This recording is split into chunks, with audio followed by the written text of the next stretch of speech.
Hello everyone, मेरा नाम है भोला जायसवाल और स्वागत करता हूं आपके अपने यूट्यूब चैनल करंट इन्फो में। आज है 6 जून और 6 जून से रिलेटेड जितने भी महत्वपूर्ण क्वेश्चन हैं हम इस वीडियो में डिस्कस करेंगे और उससे रिलेटेड कुछ महत्वपूर्ण फैक्ट भी हम लोग डिस्कस करेंगे। तो आइए स्टार्ट करते हैं आज का अपना सेशन। तो आज का पहला क्वेश्चन है, विश्व पर्यावरण दिवस किस दिन को मनाया जाता है? हमारे पास 4 ऑप्शन है, 4 जून, 5 जून, 6 जून और चौथा इनमें से कोई नहीं। तो इसका सही आंसर है विश्व पर्यावरण दिवस 5 जून को मनाया जाता है। अब यहाँ क्वेश्चन ये उठता है कि विश्व पर्यावरण दिवस मनाया क्यों जाता है? तो हमारे पृथ्वी में बहुत से पेड़ पौधे की संख्या काफ़ी कम हो गई है और हम लोगों को पता है कि पेड़ पौधा हमारे पर्यावरण के लिए बहुत ही ज़्यादा महत्वपूर्ण है और अपने पर्यावरण को संतुलन बनाए रखने के लिए विश्व पर्यावरण दिवस मनाया जाता है। अच्छा, इस बार विश्व पर्यावरण दिवस का थीम क्या था? इस बार विश्व पर्यावरण दिवस का थीम था टाइम फॉर नेचर। तो इस क्वेश्चन से हमें ये फैक्ट याद रखनी है और जितने भी जून महीना में नई दिवस वाली जो तारीख आती है उन्हें हमें याद रखना है। हम लोग बढ़ते हैं अगले क्वेश्चन की ओर। भारत और चीन के बीच जो रेखा है उसका क्या नाम है? पहला क्वेश्चन है LOC, दूसरा है POK, तीसरा है LAC। तो इसका हमारा आंसर हो जाएगा ग यानी कि LAC। अब क्वेश्चन यहाँ ये उठता है कि LOC, POK और LAC है क्या? तो हम जानते हैं LOC यानी कि लाइन ऑफ कंट्रोल, POK यानी कि पाक ऑक्युपाइड कश्मीर, LAC यानी कि line of actual control. LOC और POK ये भारत और पाकिस्तान के मध्य आता है और LAC ये भारत और चीन के बीच आता है। हम इसे इस सापेक्ष में क्वेश्चन को डिस्कस कर रहे हैं कि जो सेना तैनात है दोनों देशों के बीच, वहाँ पर LAC रेखा क्रॉस करती है। लेकिन इससे हम 2-3 फैक्ट और भी याद रख सकते हैं, जैसे भारत और चीन के बीच जो रेखा है डिवाइड करती है वो क्या है, वो कौन सी रेखा है? वो रेखा है मैकमोहन रेखा। हम इसे एक ट्रिक के माध्यम से भी याद रख सकते हैं। मैकमोहन हमेशा बोला जाता है भारत चीनी भाई भाई। भारत चीनी भाई भाई यानी कि भाई भाई कब होंगे? भाई भाई तब होंगे जब आपसी रिलेशन अच्छा होगा, यानी कि जिसको हम बोल सकते हैं अच्छा रिलेशनशिप। तो मोहन मीन्स अच्छा, तो मैकमोहन से हम मोहन याद कर सकते हैं। तो भारत और चीन के बीच जो रेखा है वो क्या है? मैकमोहन। और भारत पाकिस्तान के बीच भी एक रेखा है जिसे हम लोग क्या बोलते हैं?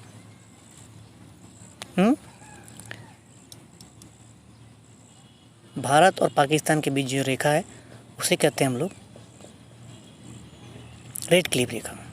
रेड क्लिफ रेखा जब हमारा देश आज़ाद हुआ था उस समय ही भारत और पाकिस्तान के बीच 2 रेखा को बांट दिया गया था, रेड क्लिफ रेखा। इसे भी हम एक ट्रिक के माध्यम से याद कर सकते हैं। जैसे भारत और पाकिस्तान के बीच कौन रहता है? तो हमेशा आतंकवादी का खतरा रहता है। रेड जोन हम उसे समझ सकते हैं कि ये रेड जोन है। रेड जोन बोले तो जहाँ पर हमेशा खतरा मंडराता है। इस ट्रिक के माध्यम से हम लोग ये याद कर सकते हैं कि भारत और पाकिस्तान के बीच जो रेखा है वो रेड क्लिफ है। और एक पाकिस्तान और अफ़गानिस्तान के बीच एक रेखा है, उस पाकिस्तान और अफ़गानिस्तान के बीच जो रेखा है उसे हम लोग कहते हैं डूरेंट रेखा। इसे हम ये एक ट्रिक के माध्यम से याद कर सकते हैं कि डोन लोग हमेशा कहाँ पाए जाएंगे? तो पाकिस्तान और अफ़गानिस्तान जैसे देशों में। क्योंकि वहाँ पे हमेशा आतंकवादी हमला या आतंकी हमला होते रहते हैं। तो हम इससे रिलेट कर इसको याद कर सकते हैं कि पाकिस्तान और अफ़गानिस्तान के बीच जो रेखा है वो कौन सी रेखा है? डूरेंट रेखा। तो इस क्वेश्चन से हमें इतने फैक्ट याद रखने हैं। हम लोग अब तीसरा क्वेश्चन में आते हैं।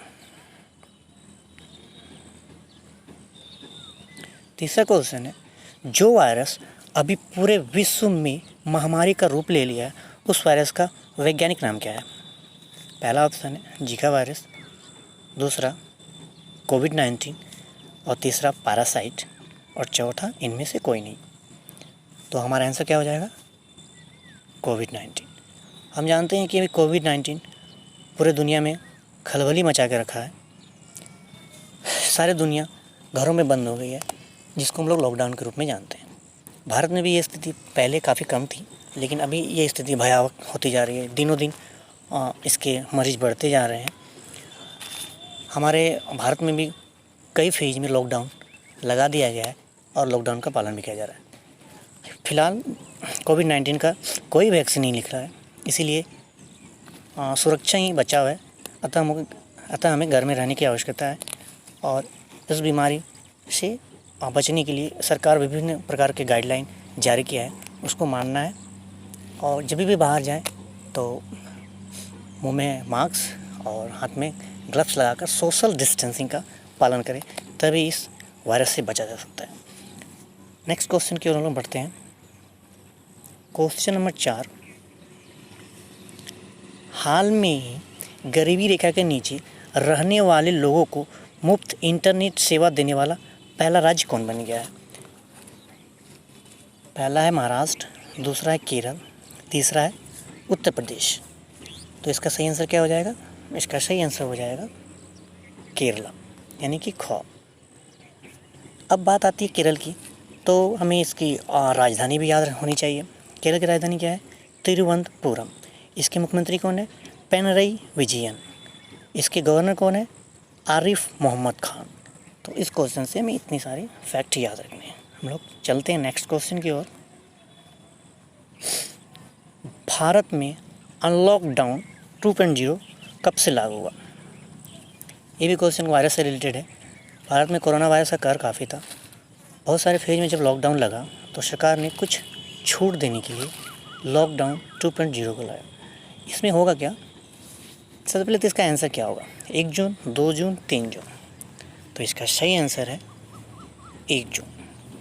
1 जून से बहुत सारी दुकानें, मॉल, सैलून, रेस्टोरेंट इत्यादि सरकार ने खोलने के आदेश दे दिए, कुछ टर्म एंड कंडीशन पर। उसी को अनलॉकडाउन 2.0 बोला गया। बढ़ते हैं हम लोग नेक्स्ट क्वेश्चन की ओर।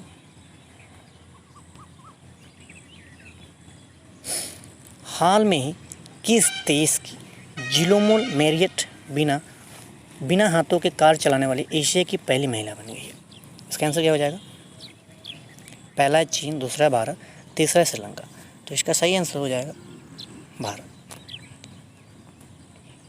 ये है कौन? ये एशिया की एक महिला है जिनका दोनों हाथ नहीं है और ये बहुत ही अच्छी तरह से कार ड्राइविंग करने का लाइसेंस पा चुकी है। चलते हैं हम लोग नेक्स्ट क्वेश्चन की ओर। 7 क्वेश्चन है, हाल में ही WHO ने कोरोना के मरीजों पर किस बीमारी की दवा के परीक्षण पर रोक लगा दी है? पहला है एड्स, दूसरा है टीबी, तीसरा मलेरिया और चौथा इनमें से कोई नहीं। तो इसका सही आंसर क्या हो जाएगा? मलेरिया। WHO ने हाल में मलेरिया की दवाओं का परीक्षण कोरोना मरीजों पर परीक्षण करने से बैन कर दिया। इसके बहुत से कारण हैं। अच्छा, बात यहाँ पे आती है मलेरिया की दवा। मलेरिया की दवा होती कौन सी है? तो मलेरिया की जो दवा है उसका नाम है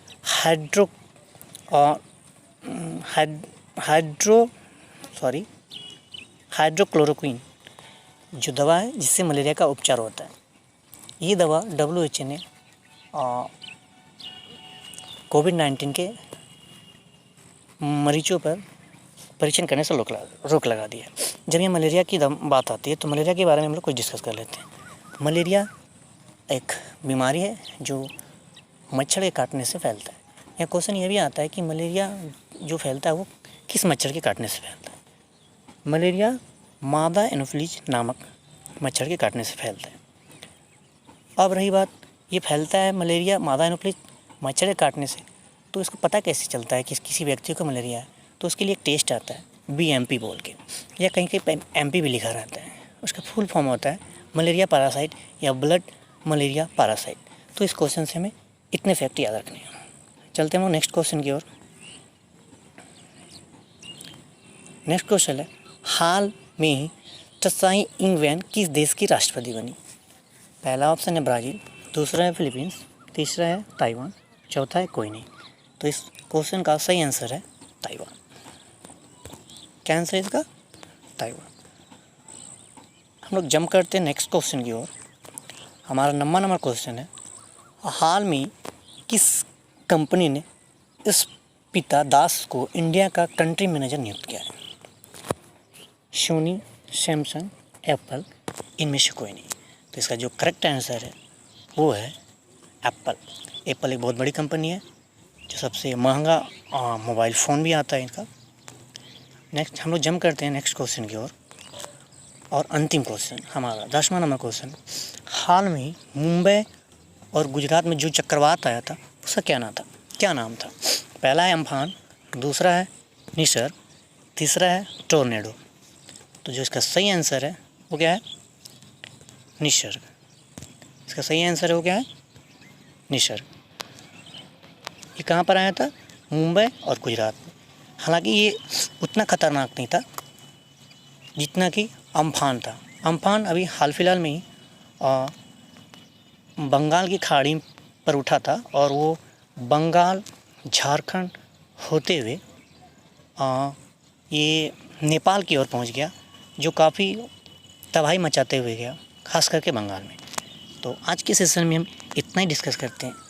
मिलते हैं हम कल इसी सेशन में आपके अपने यूट्यूब चैनल करंट इन्फो में।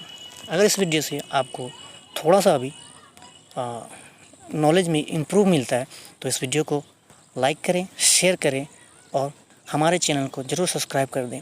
और बगल में जो बेल आइकन का घंटा है उसको ज़रूर दबा दें ताकि आपके मोबाइल तक हमारा हर एक वीडियो बिना लेट के हुए आप मोबाइल तक पहुंच जाए। तब तक के लिए धन्यवाद, नमस्कार, जय हिंद।